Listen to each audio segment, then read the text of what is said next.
নমস্কার বন্ধুরা, আপনারা দেখছেন আপনাদের নিজের চ্যানেল ভাইস বর্ধমান। আমি গত দিনের পার্ট 1-এর পরে আবার আজকে পার্ট 2 নিয়ে হাজির হয়ে গেলাম। যারা এই মুহূর্তে নতুন ভিডিও দেখছেন, ডাব্লিউবিপি মেন, ডাব্লিউবিসিএস প্রিলিমিনারি, রেলের গ্রুপ ডি এবং এনটিপিসি সিবিটি 2 এই সমস্ত পরীক্ষার জন্য যথেষ্ট ইম্পর্টেন্ট। বিশেষ করে ডাব্লিউবিপি মেন এবং ডাব্লিউবিসিএস এই অঙ্কগুলো প্রচুর পরিমাণে কমন আসার সম্ভাবনা রয়েছে। আমি পার্ট 1টা দিয়েছিলাম, আপনারা অনেকে মেসেজ করেছেন যে পার্ট 2টা লাগবে, ইমিডিয়েটলি লাগবে কেননা পরীক্ষার সামনে। তো আমি সেই জন্য আজকে আবার পার্ট 2 নিয়ে হাজির হয়ে গেলাম। পার্ট 1-এ আমরা যে অঙ্কগুলো করেছিলাম সেগুলো যদি আপনি দেখে না থাকেন তাহলে একবার ডেসক্রিপশন বক্সে আমি লিঙ্কটা দেওয়া আছে, দেখবেন, দিয়ে দেবো, আপনারা একটু পার্ট 1টা দেখে নেবেন। দিয়ে আজকে আমি পার্ট 2 শুরু করে দিই। যে গত দিনে আমি এই অঙ্কটা লাস্ট করিয়েছিলাম যে 5 টাকায়, না এটা করাইনি, এর আগেরটা করিয়েছিলাম, হ্যাঁ এটা, যে এক ব্যক্তি 15টি টাকায় 15টা লেবু কিনে টাকায় কটা লেবু বিক্রি করলে তার 25% লাভ হবে। কেমন? তো আজকে হচ্ছে দেখুন ওইটারই একটুখানি অন্যরকম, মানে আরেকটু লেজ আছে। এটা লেজটা কীরকম, সেটা হচ্ছে যে 5 টাকায় 4টি পেন্সিল কিনে 2 টাকায় কটা বিক্রি করলে তার 60% লাভ হবে। প্রথম এই ধরনের অঙ্ক থাকলে আমাদের প্রথমে এটাকেই ভেবে নিতে হবে। কীরকম, যে আমি 5 টাকাতে 8টা পেন্সিল কিনে 5 টাকাতেই কটা বিক্রি করলে আমার 60% লাভের বিষয়টা বজায় থাকবে। এই যে 5 টাকাতে কিনছি না ক টাকাতে কিনছি, এটা একদম শুরুতে মাথায় রাখবই না। ধরে নেব যা টাকায় কিনছি বাবা, আমার ওটা ভেবে লাভ নেই।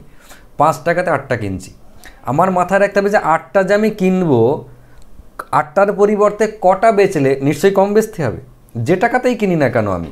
তাহলে এই যে 8টা কিনে এনেছি আমি, তাহলে কটা বিক্রি করলে 60% লাভ থাকবে, আমাকে একে 160 দিয়ে ভাগ করে 100 দিয়ে গুণ করে দিতে হবে। তাহলে কটা হয়ে গেল? 5টা। খেয়াল করুন, 5টা। এবারে ভাববো 5 টাকাতে 8টা কিনে ওই 5 টাকাতে যদি আমি 5টা বিক্রি করি তাহলে আমার 60% লাভ থাকবে। তার মানে 5 টাকাতে যদি আমি 5টা বেচি তাহলে আমার 60% লাভ থাকবে। এটা আমরা পেয়ে গেলাম। ক সেকেন্ড লাগলো? 2 সেকেন্ড। শুধু আমরা ভাববো মনে মনে যে 8টা কিনেছি, 8টাকে 160 দিয়ে ভাগ করে 100 দিয়ে গুণ, তার মানে 5 হয়ে গেল 2 সেকেন্ডের মধ্যে। এবার আপনি অঙ্কে চলে আসুন এই জায়গাটায়, যে 2 টাকায় কটা বিক্রি করলে 60% লাভ থাকবে, তা আগেই ভেবে নিয়েছি। তাহলে 2 টাকায় কটা বিক্রি করলে পেলাম 5 টাকাতে 5টা বেচলে লাভ থাকবে 60%। তাহলে 2 টাকাতে নিশ্চয়ই 2 টাকায় 1টা করে, ব্যাস উত্তর হয়ে গেল। 2 টাকাতে 2টো বেচবো। তাহলে দেখুন জাস্ট একটা লেজ বাড়তি আছে, কিন্তু এই সামান্য লেজটা দিয়ে নতুন স্টুডেন্টদেরকে একদম বিভ্রান্ত করে দেওয়া। কিন্তু এর মধ্যে বিভ্রান্ত হওয়ার কিচ্ছু নেই, একদম সিম্পল অঙ্ক। কেমন? এটা দেখুন, 10 টাকায় 9টা কলা কিনে 2 ডজন কত টাকায় বিক্রি করলে 50% লাভ হবে। আপনি এটা ভুলেই যান, এটা মাথায় আনবেন না। আগে ভাবুন যে 10 টাকায় 9টা কিনে 10 টাকাতে কটা বিক্রি করলে আমার 50% লাভ থাকবে। তাহলে কটা কিনেছি আমি কলা? 9টা। সবসময় বলেছি কেনা কলা বা কেনা পেন্সিল, কেনা লেবু, এটা নিয়ে হিসেব করব। 9টা কিনে এনেছি, এটা আমার 50% লাভ করতে চাইছি। তার মানে একে 150 দিয়ে ভাগ করে 100 দিয়ে গুণ করব। দিয়ে কী পেয়ে গেলাম? এটা হচ্ছে 2, এটা হচ্ছে 3, এটা হচ্ছে 3, মানে 6টা। তার মানে আমি পেয়ে গেলাম এই যে 6টা। ক টাকায়? 10 টাকায় 9টা কলা কিনে 10 টাকায় যদি 6টা বেচে দিই তাহলে আমার 50% লাভ থাকবে। হিসেব দেখুন না, 9টা কিনে আনছি, দিয়ে 6টা বিক্রি করছি, কটা করে লাভ থাকছে? আমার 3টে করে। তার মানে হিসেবটা আমরা কিভাবে করতে বলেছিলাম যে 6টা কলা বিক্রি করে যে টাকা পাই, মানে 10 টাকা, সেই টাকা নিয়ে মহাজনের কাছে গেলে 9টা কলা কিনে আনতে পারি। মানে প্রতি 6টা কলা বেচবো আর আমার কাছে 3টে করে কলা এক্সট্রা হয়ে যাবে। তাহলে 6টাতে 3টে লাভ, মানে 50%। আমি বোঝার জন্য বলেছিলাম, একবার ব্যাক ক্যালকুলেশন করে দেখে নেবেন আপনি ঠিক করলেন কিনা। আমরা তো পরীক্ষার হলে এমন অভ্যেস হয়ে গেছিলো যে এগুলো আন্দাজেই করে ফেলতে পারতো। আপনিও পারবেন, 2-4 বার প্র্যাকটিস করার পরে আপনি আন্দাজে করবেন, আপনার অঙ্ক করাই লাগবে না। যখনই দেখলেন যে 10 টাকায় 9টা কিনে আমি 50% লাভ করব, 9টাকে ঠিক সুন্দর করে ভেঙে নেবেন 3 ভাগের 1 ভাগ, 6টা 3টে দিয়ে সঙ্গে সঙ্গে বেরিয়ে গেল। আচ্ছা 6টা বেচে 3টে যদি লাভ করি, 6টা বেচে যে পয়সা পাবো সেই টাকা দিয়ে 9টা যদি কিনে নিই, 6টায় 3টে লাভ, 50% হয়ে গেল। এই যে ভাঙাটা আর কি, রেশিওটা, এটা আমি পরে কোনো এক সময় আপনাদেরকে শিখিয়ে দেবো কোন রেশিওতে ভাঙতে হবে। যখনই 50% লাভের কথা বলেছে, তার মানে 100% আর হচ্ছে 50%, টোটাল হচ্ছে 150। 150কে 3 ভাগে ভেঙে নিতে হবে। 3 ভাগে ভেঙে নিলে 9কে 3 ভাগে ভাঙলাম, 2 ভাগ করে দিলাম এই দিকটায়, 1 ভাগ রেখে দিলাম এই দিকটায়, তাহলে 6টা 3টে হয়ে গেল। 6টায় 3টে লাভ, 50% লাভ। এই অভ্যেসটা পরে আমি আস্তে আস্তে শিখিয়ে দেবো, আপনাদের নিজেদেরও হয়ে যাবে। গেল? তাহলে আমি যেখানে ছিলাম যে 10 টাকায় 9টা কিনে 10 টাকায় 6টা বেচলে আমার 50% লাভ থাকবে। এবার ভাবুন আমি 10 টাকাতে 6টা বিক্রি করছি, কিন্তু আমার কোশ্চেন কি দেওয়া আছে? কোশ্চেন দেওয়া আছে 2 ডজন কত টাকায় বেচবো। তাহলে 6টা যদি 10 টাকায় বেচি, তাহলে 2 ডজন মানে কি 24টা, কগুণ? 4 গুণ। তাহলে এটাও নিশ্চয়ই 4 গুণ টাকাতে বেচবো, মানে 40 টাকায় বেচবো। ব্যাস, সিম্পল একই জিনিস। 10 টাকায় যদি 6টা বেচি, তাহলে 24টা কলা নিশ্চয়ই 40 টাকা পাবো। এটা নিয়ে নিশ্চয়ই আমাকে আর বলতে হবে না, তাই না? ঠিক আছে, এবার দেখুন এই মাঝে একটা অঙ্ক ঢুকে গেছে, একটু অন্য প্যাটার্ন, তবু ঝট করে দেখিয়ে দিই। ক্রয় মূল্যের ওপর 10% লাভ হলে বিক্রয় মূল্যের ওপর শতকরা লাভ কত? সেই আগের অঙ্কটার মতোই, কিন্তু একটু ভ্যারাইটি, ব্রেনটাকে একটু চেঞ্জ করে নিন। ক্রয় মূল্য, বিক্রয় মূল্য, প্রফিট লস, গল্প থাকা মানে সুন্দর করে সিপি, এসপি, এসপি মানে সুপারিনটেন্ডেন্ট অফ পুলিশ, আপনারা হয়ে যাবেন তাড়াতাড়ি। ডাব্লিউপিপি দেবেন তো হয়ে যাবেন, আর ডাব্লিউবিসিএস যারা দেবেন তারাও তো এসপি হয়ে যাবেন। প্রথম পোস্টিংয়ে তো ডিএসপি, তাই না? তো এসপি হতে কত সময় লাগবে? আর এটা হচ্ছে প্রফিট আর লস। ডাব্লিউবিসিএস এর বি গ্রুপ থেকে ডিএসপি হবেন, বিশাল ব্যাপার। তো ক্রয় মূল্যের উপর 10% লাভ হলে বিক্রয় মূল্যের উপর লাভ কত? ক্রয় মূল্যের উপর 10% লাভ মানে কিনেছি 100 টাকায়,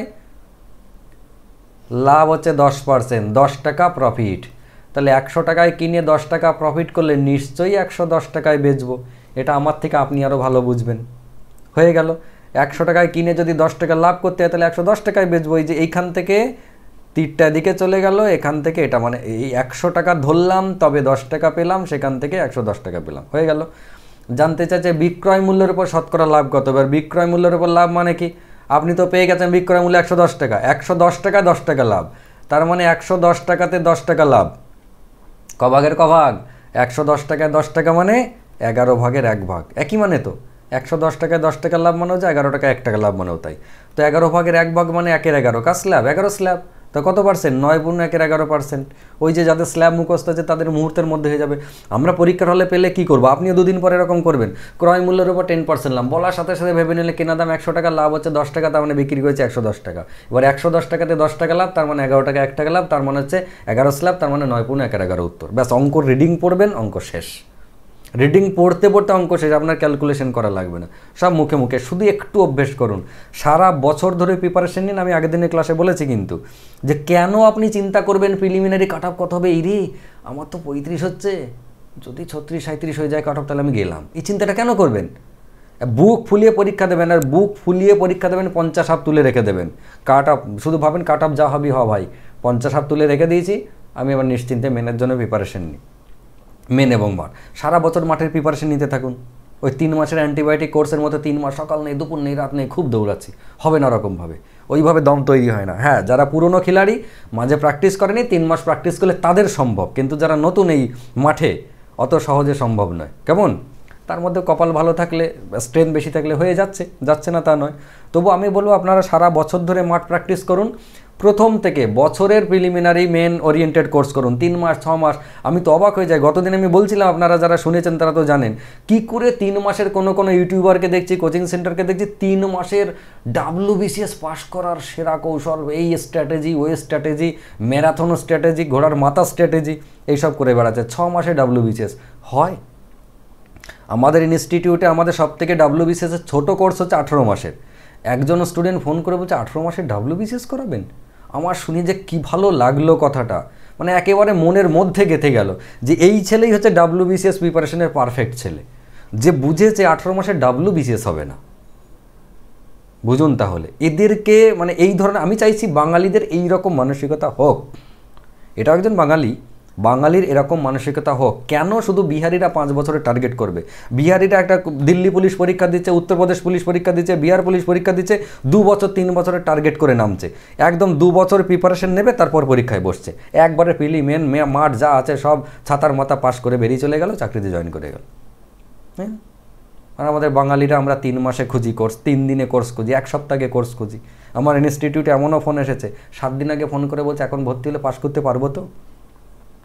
ধারে পাশে থাকলে হয়তো গায়ে হাত তুলে দিতাম, এরকম একটা ব্যাপার। না, আমার অফিসের স্টাফরা, আপনাদের নিজেরা শুনে অবাক লাগবে, 7 দিন আগে ফোন করে বলছে, 7 দিন আছে ডাব্লিউবিপি যেটা পিলি হয়ে গেল, মাঠ যেটা হয়ে গেল, এটার কথাই বলছি আমি। 7 দিন আগে ফোন করে বলছে এখন ভর্তি হলে পাস কনফার্ম তো? তাকে উত্তর দেওয়া যায় তো? উত্তর হ্যাঁ বললেও জেল খাটবো, না বললেও জেল খাটবো, এরকম একটা ব্যাপার। যাকগে, আমরা চলে আসি আমাদের পরের জায়গায়। ক্রয় মূল্যের উপর 10% ক্ষতি হলে বিক্রয় মূল্যের উপর শতকরা ক্ষতি কত? তার মানে কি, সেই ক্রয় মূল্য বিক্রয় মূল্য যেই পেয়ে গেছি, তার মানে সিপি, এসপি, আর এটা হচ্ছে প্রফিট অথবা লস। ক্রয় মূল্যের উপর 10% ক্ষতি, তার মানে কেনা দামকে 100 টাকা ধরলাম, ক্ষতিটা 10 টাকা হচ্ছে লস হলো। 10 টাকায় কিনে, এই 100 টাকায় কিনে 10 টাকা যদি লস করি, তাহলে বিক্রি করেছি নিশ্চয়ই 90 টাকায়। 100 টাকায় কিনে 10 টাকা লস হয়ে গেছে, সেটা বেচে তার 90 টাকায় বিক্রি করেছি, ব্যাস। যেই হয়ে পেয়ে গেলাম। জানতে চাই যে বিক্রয় মূল্যের উপর শতকরা ক্ষতি কত, ব্যাস। বিক্রয় মূল্য 90 টাকা, 90 টাকায় 10 টাকা ক্ষতি, জাস্ট উল্টে এটাকে ভাববো। কী ভাববো? 90 টাকায় 10 টাকা ক্ষতি, 90 টাকায় 10 টাকা, তার মানে 9 টাকায় 1 টাকা। 9 টাকা 1 টাকা মানে কি? 9 স্ল্যাব, তার মানে 11.1%। এই তো 2 সেকেন্ডে, ওই যে বললাম অঙ্ক রিডিং পড়তে পড়তে শেষ। শুধু অঙ্কটাকে বুঝুন, একবার মন থেকে বুঝুন, বুঝে অঙ্ক করুন। অঙ্ক করবেন না, অঙ্ক বুঝবেন, অঙ্ক শিখুন। একটা অঙ্ক সলিউশন করাটা সহজ, অঙ্কটাকে বোঝাটা কঠিন। অঙ্কটা বুঝে যান আর কিচ্ছু লাগবে না, সলিউশন আপনা আপনি হবে। বেস ক্লিয়ার করতে থাকুন, ঝাঁপিয়ে বিশাল কিছু বড় কিছুতে যেতে হবে না, একদম ভিতটাকে শক্ত করুন। আমাদের ইউটিউব ভিডিওতে দেখবেন, যদি আপনি নতুন হয়ে থাকেন তাহলে বলছি, পুরনো হলে তো বলা লাগবে না, যে প্রত্যেকটা চ্যাপ্টারের পার্ট 1 মানে একদম বেস, পার্ট 2 মানে একটু উপরে, পার্ট 3 মানে আরেকটু উপরে, এরকমভাবে পার্ট 1, পার্ট 2, পার্ট 3 করে গেছে চ্যাপ্টারগুলো। তো যারা একদম বেস ক্লিয়ার করতে চান তারা পার্ট 1 থেকে শুরু করবেন, পার্ট 1, পার্ট 2, পার্ট 3 থেকে শুরু করুন, কেমন? আমার মনে হয় ভালো লাগবে। ডাব্লিউবিপিতে শুধুমাত্র আমার ইউটিউবের ডেমো ক্লাসগুলো দেখে পাস করে গেছে অনেক স্টুডেন্ট আছে, যারা জানিয়েছে শুধু ডেমো ক্লাস দেখেছি, তারা কোনো কোর্স, পেড কোর্সও করেনি, কেমন? আর আমরা তো সারা বছরের ডাব্লিউবিপি কোর্স চালু করে দিয়েছি, ওই 3 মাস 6 মাসের গল্পতে নেই। সারা বছর ধরে পড়ুন, নিশ্চিন্তে প্রিলিমেন পাস করে যান একবারে। WBCS preliminary main, preliminary main বলছি, প্রিলিমিনারি মেন ওরিয়েন্টেড, মেন একেবারে ইন্টারভিউ পর্যন্ত আমাদের অনলাইন অফলাইন ক্লাস চালু হয়ে গেছে অলরেডি। প্রথম ব্যাচটা প্রায় বেরোনোর মতো হয়ে গেল, তারপরের ব্যাচগুলো 2-3টে ব্যাচ অনলাইনে, থার্ড ব্যাচের বোধহয় এখন 9ম মাসে ক্লাস চলছে, অফলাইনেও চলছে বোধহয়, একদম নতুন যেটা সেটা বোধহয় 2nd মাসে পড়েছে। তো এরপরে মাস 4-এর মধ্যে আমরা আমাদের নিজস্ব বিল্ডিংয়ে শিফট হব, ফলে সেখানে স্টুডেন্ট ক্যাপাসিটিটা বেশি, ফলে আমরা ওই যে অনলাইন এবং অফলাইনে যে ফিজ, সে ফিজ কাঠামো আরও কমাতে থাকবো। যত এবারে দিন যাবে তত ফিজ কাঠামো কমতে থাকবে, কারণ আমাদের কাছে আস্তে আস্তে সেই রাস্তাগুলো পরিষ্কার হচ্ছে, যাতে ফিজটা আমরা কমাতে পারি। যাই হোক, যদি আপনাদের আমাদের সাথে প্রিপারেশন নেওয়ার ইচ্ছা থেকে থাকে, তাহলে অফিসের এই যে স্ক্রল বাটনের উপরে দেখতে পাচ্ছেন, পিডিএফেও দেখতে পাচ্ছেন, স্ক্রলও হচ্ছে, অফিসের নাম্বার রয়েছে। সকাল 9টা থেকে রাত 9টার মধ্যে ফোন করবেন, অন্য সময় হলে মেসেজ করবেন হোয়াটসঅ্যাপে। যারা বাংলাদেশ থেকে ভিডিও দেখছেন, তারা যদি ক্লাস করতে চান, এই নাম্বারগুলোতে হোয়াটসঅ্যাপ রয়েছে, আপনারা হোয়াটসঅ্যাপে যোগাযোগ করবেন। আপনাদের বাংলাদেশ সিভিল সার্ভিসের বহু স্টুডেন্ট আমাদের কাছে প্রিপারেশন নেন, পেড কোর্সে অবশ্যই, ফ্রি ডেমো ক্লাস তো দেখেনি, উল্টে পেড কোর্সেও প্রিপারেশন নেন। আপনাদের বাংলাদেশ থেকে ফিস পাঠানোর জন্য বাংলাদেশে আপনাদের ওই নগদ, বিকাশ, রূপালী ব্যাংক এগুলোর অ্যাকাউন্ট রয়েছে, আপনারা সেখানেও টাকা পেমেন্ট করতে পারেন। আপনাদের তো নগদ, বিকাশ ভীষণ সহজ, আর রূপালী ব্যাংকের, সোনালী ব্যাংকের অ্যাকাউন্ট রয়েছে, সেখানেও আপনারা পেমেন্ট করতে পারেন। একটু অফিসের নাম্বারে ফোন করে জেনে নেবেন, কেমন? এবার চলে আসি, বিক্রয় মূল্যের উপর 10% লাভ হলে ক্রয় মূল্যের উপর লাভ কত? ওই যে কস্ট প্রাইস, সেলিং প্রাইস, আর হচ্ছে প্রফিট অথবা লস, একই লাইন। বিক্রয় মূল্যের উপরে 10% লাভ, তো বিক্রয় মূল্যের উপর যেই বলেছে বিক্রয় মূল্যকে 100 টাকা ধরে নেবো, 10 টাকা লাভ, 10 টাকা কি 10 টাকা প্রফিট। 100 টাকায় বেচে 10 টাকা লাভ, 100 টাকায় বেচে 10 টাকা লাভ, তাহলে কিনেছি ক টাকায়? নিশ্চয়ই 90 টাকায়। এটা বলা লাগবে না, আমার থেকে আপনি ভালো বোঝেন, ব্যাস। যেই 90 টাকায় কিনলাম, 100 টাকায় বেচলাম, 10 টাকা লাভ, সব পরিষ্কার হয়ে গেল। এবার জানতে চাই যে ক্রয় মূল্যের উপর শতকরা লাভ কত? তাহলে 100 টাকা কিনেছি, 10 টাকা লাভ, 100 টাকায় 10 টাকা লাভ, এই 100 টাকা বলছি, 90 টাকায় 10 টাকা লাভ, 90 টাকায় 10 টাকা মানে 9 টাকায় 1 টাকা, 9 টাকায় 1 টাকা মানে কার স্ল্যাব? 9 স্ল্যাব, 9 স্ল্যাব মানে 11.1%, ব্যাস। সেকেন্ডে উত্তর। অঙ্ক পড়াও শেষ, বারবারে একটা কথাই বলছি, অঙ্ক পড়াও শেষ, অঙ্কও শেষ। বিক্রয় মূল্যের উপর 10% ক্ষতি, তাহলে ক্রয় মূল্যের উপর শতকরা ক্ষতি কত? ওই যে কস্ট প্রাইস, সেলিং প্রাইস আর প্রফিট অ্যান্ড লস, একই লাইন। বিক্রয় মূল্যের উপর 10% ক্ষতি মানে বেচবো 100 টাকায়, ক্ষতি করবো 10 টাকা, লস 10 টাকা। 100 টাকায় বেচে 10 টাকা লস, তার মানে কিনেছি ক টাকায়? এটা যেন উল্টো না হয়ে যায়, 100 টাকায় বেচে 10 টাকা লস করেছি, তার মানে কিনেছি ক টাকায়? 110 টাকায়। এটা যেন 90 টাকা না হয়ে যায় আগের বারের মতো, খুব সাবধানে। মানে এই লাইনটা আপনি একদম মন থেকে চোখ বন্ধ করে হৃদয় দিয়ে ভাববেন, নিজেকে দোকানদার ভাববেন, ব্যবসাদার ভাববেন, পরিষ্কার হয়ে যাবে যে 100 টাকায় বেচে যদি 10 টাকা লস করি, তাহলে কিনেছিলাম ক টাকায়? 110 টাকায়, 90 টাকায় নয়। বহু জনের এই জায়গায় ভুল হয়ে যায়। ব্যাস যেই পেয়ে গেলাম 110 টাকাতে লস হচ্ছে 10 টাকা, 110 টাকায় লস হচ্ছে 10 টাকা, তার মানে 11 টাকা 1 টাকা, 11 টাকা 1 টাকা মানে 11 স্ল্যাব, 9/1-11%। নিশ্চয়ই অসুবিধে হচ্ছে না, কেমন লাগছে জানাবেন।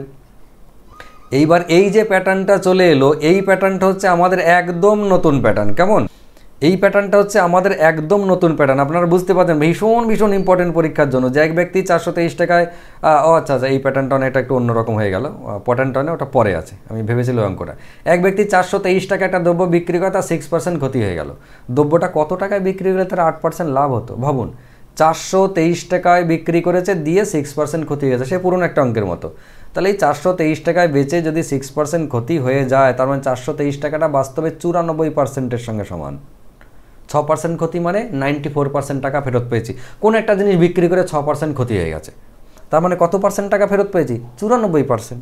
তার মানে এই 423 টাকা তো বেচেছি, তার মানে এই টাকাটাই পেয়েছি, তার মানে 94% টাকা পেয়েছি। তাহলে 423কে 94 দিয়ে ভাগ করবো, মানে 1% মান পাবো, 1% মান পাবো। যদি 100 দিয়ে গুণ করে দিই তাহলে কেনা দাম পেয়ে যাব। কিন্তু আমি 100 দিয়ে গুণ করে বোকামিটা করতে যাব না, কারণ দ্রব্যটা কত টাকায় বিক্রি করলে 8% লাভ হবে বলেছে। 8% লাভ মানে 108-এ গুণ করব। 100 দিয়ে গুণ করলে কেনা দাম পাবো, 108 দিয়ে যদি গুণ করি তাহলে একবারে কেনার পরেও 8% প্রফিট হিসেবে আমরা পাবো। কেননা এটা হচ্ছে আমার নিউট্রাল। 423কে 94 দিয়ে যেই ভাগ করলাম 1% মান পেলাম। 1%, ওই জিনিসটার যা দাম তার 1%-এর মান পেলাম। এবার যত দিয়ে গুণ করবো সেটা বেরোবে। যদি আমি 6 দিয়ে গুণ করি তাহলে 6% বেরোবে, যদি আমি 100 দিয়ে গুণ করি তাহলে 100% বেরোবে, মানে কেনা দাম। যদি 108 দিয়ে গুণ করি তাহলে লাভটা সমেত বেরোবে। ব্যাস, তা আমি একবারে এক লাইনে করে দেবো। কেমন? তাহলে এটা গুণ করলে কত হচ্ছে? 486 টাকা। ব্যাস হয়ে গেল। এই যে আবার ওই পুরোনো অঙ্কতে ফিরে এলাম। এক ব্যক্তি 5 টাকায় 4টি পেন কিনে 4 টাকায় 5টা পেন বিক্রি করলে, এই অঙ্কটা কিন্তু একদম অন্য প্যাটার্ন। মানে যে অঙ্ক আমরা এতদিন ধরে করছিলাম, দেখুন ওই পেন কেনা, পেন্সিল কেনা, সেই অঙ্কই, কিন্তু এই অঙ্কটা এমনই একটা অঙ্ক যে এটা আপনি পড়ার পরে, আমি আপনাকে ছোট করছি না, বেশিরভাগ জন যারা এই অঙ্কটা প্রথম দেখছেন কিন্তু তারা এটা পড়ার পরে ধরতেই পারবেন না যে আদতে আমার লাভ হয়েছে না ক্ষতি হয়েছে। ভাবুন তো একবার, দেখুন আমি অঙ্কটা করাবো না, এই উত্তরটা আপনি দেখবেন না ক্ষতি, ধরুন এটা ভুল দেওয়া আছে। আপনি নিজে ভাবুন যে 5 টাকায় 4টা পেন কিনেছি, কি করেছি? 5 টাকাতে 4টে পেন কিনেছি, দিয়ে 4 টাকাতে 5টা পেন বিক্রি করেছি। ভাবুন তো, 4 টাকায় 5টা পেন বিক্রি করেছি, তাহলে লাভ না লস? 5 টাকায় 4টে কিনে 4 টাকায় 5টা বিক্রি। খানিকক্ষণ ধরে ভেবে মনে হবে না আমি আমার কথা বলছি, আমি নিজেও পারিনি, আমি নিজেও বুঝতে পারিনি। ইনফ্যাক্ট এই অঙ্কটা যখন পড়ি তখন সত্যিই আমি বুঝতে পারি না, এমনকি এই মুহূর্তে আমি বুঝতে পারছি না যে আমার লাভ হচ্ছে না লস হচ্ছে। 5 টাকায় 4টা পেন কিনে 4 টাকায় 5টা পেন বিক্রি করছি, লাভ হচ্ছে না লস হচ্ছে? কিসে কিনলাম, কিসে বেচলাম, ক টাকায় কিনলাম, ক টাকায় বেচলাম? এই 4 আর 5 না একদম গোলমাল পাকিয়ে দেবে। তো আপনি তো দেখুন বিষয়টা অঙ্কের তৈরি কে করেছে? মানুষে করেছে। তাহলে মানুষ যে অঙ্ককে তৈরি করেছে সেই অঙ্ক মানুষকে বিভ্রান্ত করবে, এটা তো হতে পারে না। কথাটা একটু গভীরে গিয়ে ভাববেন। কিন্তু মানুষ যাকে সৃষ্টি করেছে, সেই সৃষ্টি করা জিনিস যে সৃষ্টি করেছে তাকে বিভ্রান্ত করবে, এত সাহস অঙ্কের আছে? আমি একটা জিনিস বানিয়েছি, সে আমাকে বিভ্রান্ত করছে, অদ্ভুত ব্যাপার। এ কি দক্ষিণ ভারতের রজনীকান্তের রোবট নাকি রে বাবা? রোবট বানিয়ে রোবটই বিভ্রান্ত করে দিচ্ছে, গার্লফ্রেন্ড নিয়ে চলে যাচ্ছে, কি অদ্ভুত ব্যাপার। হ্যাঁ, যাকে তো অঙ্কটা দেখে আমিও ইনফ্যাক্ট বুঝতে পারি না যে লাভ না লস, যতক্ষণ না আমি এটাকে আমার কায়দার মধ্যে নিয়ে আসি। তো আমার গ্রিপে আনতে হবে, যে জায়গাটা আমার শক্তপোক্ত জায়গা, আমাকে সেই জায়গাটায় নিয়ে চলে আসতে হবে। কীরকম দেখুন, জাস্ট অঙ্কটাকে এভাবে ফিল করুন যে 5 টাকায় 4টে পেন কিনছি, 5 টাকায় কি কটা পেন? 4টে পেন আমি কিনছি মনে করুন। কেমন? আর বিক্রি করার বেলাতে 4 টাকায় 5টা পেন বিক্রি করছি। এটা হচ্ছে কিনছি মানে কেনা, আর এটা হচ্ছে বিক্রি। হাতের লেখাটা একটু সুন্দর, মনে কষ্ট নিয়ে একটু বুঝে নেবেন। তো এই যে 5 টাকায় 4টে পেন কিনছি আর 4 টাকায় 5টা বিকছি, এটা না করে যখনই এই ধরনের অঙ্ক পাবেন টুক করে আপনি আপনার গ্রিপে নিয়ে চলে আসবেন। কীরকম? এই 5 এবং 4-এর লসাগু করে নেবেন। কেমন? 5 টাকায় 4টে পেন না কিনে আপনি 5 4-এ 20 টাকায় কিনুন। কগুণ টাকা দিলেন? 4 গুণ টাকা। তাহলে পেনও নিশ্চয়ই 4 গুণ পাবেন, মানে 16টা পেন কিনতে পারবেন। তাহলে কি পেলেন আপনি, যে 20 টাকাতে 16টা পেন কিনলেন। বিক্রির বেলায় 4 টাকায় 5টা পেন বিক্রি না করে আপনি এটাও 4 5 20 টাকায় বিক্রি করুন। 20 টাকায় তাহলে কটা পেন বেচবেন? 4 টাকায় যদি 5টা আপনার বিক্রি হয় তাহলে 20 টাকায় 5 গুণ, তার মানে 5 5 25টা পেন আপনাকে বিক্রি করতে হবে। এবার আপনি নীলকালিটা ভুলে যান। এই নীলকালি এটা মানেও যা, এটা মানেও কিন্তু তাই। 5 টাকায় 4টে পেন কেনা মানেও যা, 20 টাকায় 16টা পেন কেনা মানে একই কেস। আবার বিক্রির বেলায় 4 টাকায় 5টা পেন বিক্রি করা যাক, 20 টাকায় 25টা পেন বিক্রি করা একই কেস। এবার আপনি নীল কালিটাকে ভুলে যান, সম্পূর্ণরূপে লাল কালিটাকে মনে রাখুন, মানে সিপিএমকে মনে রাখুন। নীল ভুলে যান, সিপিএমকে মনে রাখুন, লাল কালিকে। কীরকম?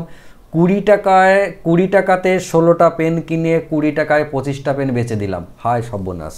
এবার দেখুন পরিষ্কার, কি পরিষ্কার, যে 20 টাকাতে আপনি 16টা পেন কিনেছেন, দিয়ে 20 টাকাতে 25টা পেন বিক্রি করে দিয়েছেন। লস তো, ডাহা লস। কীরকম লস? 25টা পেন কিনে, এই পার্সেন্টেজটা কিন্তু সে মনে পড়ছে, 25টা, সেই ওই অঙ্কটার মতো, 20 টাকায় 25টা, এই 20 টাকায় 16টা পেন কিনে 20 টাকায় কটা পেন বিক্রি করলে এত % লাভ হবে, লস হবে, ওই যে জিনিসটা আমি বলছিলাম। তো সেখানে কী ভাবতে বলেছিলাম, যে 25টা পেন বিক্রি করাটা আগে ভাববেন। 25টা পেন বিক্রি করে যে টাকা পাই, মানে 20 টাকা, সেই টাকা নিয়ে মহাজনের কাছে গেলে 16টা পেন কিনে আনতে পারি। তার মানে 25টাতে লস কটা হয়ে গেল ভাবুন, 25টায় লস হয়ে গেল 9টা। 25টায় লস কটা? 16 আর কত হলে 25 হয়? 25 থেকে 16 বাদ দিলে 9টা, তাই তো? তাহলে 25টাতে 9টা লস, মানে 25টা পেন বিক্রি করে যে টাকা পাই সেই টাকা নিয়ে মহাজনের কাছে গেলে 16টা পেন কিনে আনতে পারি। তার মানে 9টা করে পেন লস হচ্ছে। তাহলে 25টায় 9টা লস, 100টায় কত পার্সেন্টে যদি আমরা ট্রান্সফার করি, 25-এ 9 মানে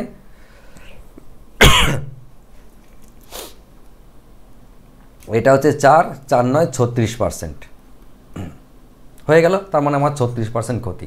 তো এই যে লাল কালিটা বুঝতে কত সুবিধা হলো। দেখুন পরীক্ষার হলে আপনি পাবেন, আপনার মনে হচ্ছে যে গাদা সময় লাগবে, না, সিম্পল, মাথা ঠান্ডা করে 5 টাকায় 4টে কিনবেন, 4 টাকায় 5টা না করে জাস্ট লসও করে ভাবলেন যে 5 টাকায় না কিনে 20 টাকায় যদি কিনি কটা পাবো? 16টা। আবার দিকে 4 টাকায় 5টা না বেচে যদি 20টা বেচি, 20 টাকায় বেচি, তাহলে 25টা বেচাবে। এই রে, 20 টাকায় 16টা কিনে 20 টাকায় 25টা বিক্রি, লস তো। 25টায় 16টা কিনে আনছে, মানে 9টা লস। 25টায় 9টা লস। ভাবতে কতক্ষণ সময় লাগবে? আপনি যত বেশি বাড়িতে বসে প্র্যাকটিস করবেন আপনার কিন্তু তত তাড়াতাড়ি সমাধানগুলো হবে। 25টায় 9টা লস মানে 36%। কেমন? আশা করি ভালো লাগবে। ভালো লেগেছে কিনা আমি জানি না। এরপরে দেখুন এই টাইপের অঙ্ক আরও রয়েছে। আজকের পার্টটাও বড় হয়ে যাবে, আমি আজকের পার্টটা এখানেই শেষ করছি।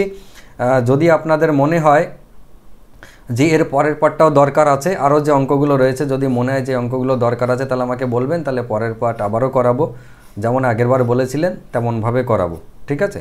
এরপর এই অঙ্কটা হয়ে যাওয়ার পর, এই প্যাটার্নটা হয়ে যাওয়ার পর দেখবেন অসাধু ব্যবসায়ী, মনে আছে তো, কেনা দামে দুধ বিক্রি করে দিয়ে দুধের পরিমাণ কম দিচ্ছে।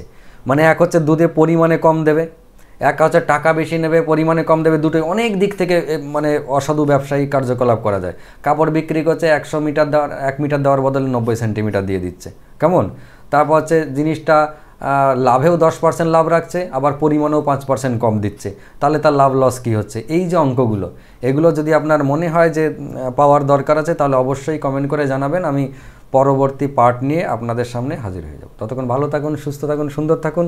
তবে মাথায় রাখবেন, আগের দিন যেটা বলেছি, গরমে বাইরে বেরোবেন না। প্রচুর পরিমাণে টক দই খান, আমের শরবত করে খান, পোড়া আমের শরবত খান, নুন লেবু জল খান।